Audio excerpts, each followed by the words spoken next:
in lesson 3, we're going to encourage students to really think about their thinking. And we're also going to introduce the idea of the standards for mathematical practice. It has long been the tradition that we tell our students our learning standards, tell them what we're trying to accomplish in a lesson, depending on where you are and when you are. It could be a learning objective, it could be a goal, it could be our learning target, whatever terminology you're using. But one of the things that we rarely talk about is what thinking are you using?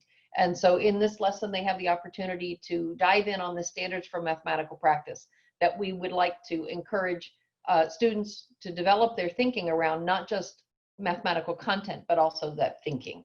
All right, so we want to dive into an instructional strategy here called number talks that many folks think of as an elementary strategy, elementary age strategy, but I've used it with high school students, and it's amazing what number talks can allow students to do, what great thinking it can encourage in them. So in just a moment, you're going to get another chance to look at that glimpse that you just saw. And I'm going to ask you to answer the question. So you're going to do that. You're just going to look at the image and you're going to think about the answer to the question. And then you're going to think about how did you come up with that answer? Because that's what's really important here, is how did you come up with it? And then once you've done that, I want you to try and think of either the same answer or a different answer and think of it a different way. So if whatever your answer is, you can think of it a different way or you can come up with a different answer. And so I'm going to give you, just about 20 seconds to think about that. All right. And so take a look at this, think about it, and then I'll ask you for responses in just a moment.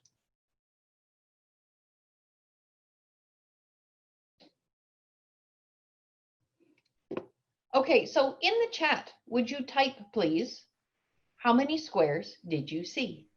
12, 32, 16, 15. Okay, so in a number talk like this one, hopefully you are going to get different answers. This is a number talk that is designed to have multiple answers that are possible.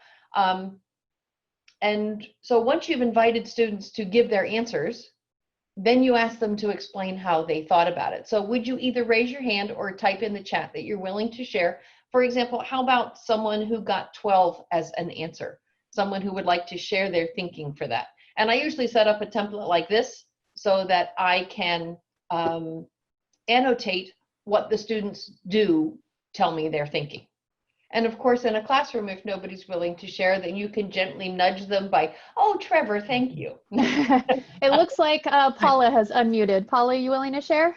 I'll wait till you next, Trevor. Yeah, sorry. Right off the bat, I saw 12. I was just looking at the corner groups of 3. There were 4 corner groups of 3. 3 times 4 is 12. So were you looking at it like this? Am I charting that correctly? Like this? And a group of this? Is that what you saw, Paula? Yes. Okay, so you saw this. And so you saw 4 groups of 3. So then we might say that's 4 times 3, which gave you 12. Okay, yes. Did anybody see 12 a different way? Trevor, you had your hand up. Did you see 12 also? Yeah, I did see 12. I kind of, I guess, came to the same conclusion with seeing them in first their groups, kind of like in the way they were arrayed, but then also noticing, oh, there's 3 blue ones, 3 red ones, 3, the 3 of each different color. Well, sure, absolutely. So we could then chart that by saying that there were 3 blue and 3 red and 3 green and 3 purple, which then essentially gives us, let's see, 3 plus 3 plus 3 plus 3, which also gives us 12.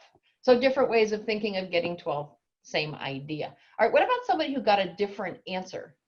I saw 15 and I saw 16. Is there someone who got one of those answers that would be willing to share their thinking? You can just unmute. I'll share my 15. Okay, Matthew, how'd you get that? Again, I counted the physical 12 boxes, and then as I got counting with it, I kind of saw that the 4 in the center, if you drew a box around those 4, you'd have a square. And then if you drew a box around the 4 in the middle, you'd get a square, and then the 4 on the outside, you'd get a square. That's kind of how I got to the 15. Okay, so he had the 12 using one of the methods that someone already identified, and then he saw that the squares themselves, their arrangement made squares. And so then that gave us 12 plus the 3 more to give us an answer of 15. Okay, and so with students, I might continue to annotate these and go through them. And so when we were done, it might look something like this, where I have multiple different annotations there, and students can recognize that people thought of it different ways. And so one of the big things is, oh, I didn't see it that way. It's a big step in students recognizing the value of others' thinking and thinking about their own thinking and how it works with other students. And again, we're introducing the strategy with math that is very, very accessible for students and with multiple right answers. So we're working on creating that culture and thinking what that looks like.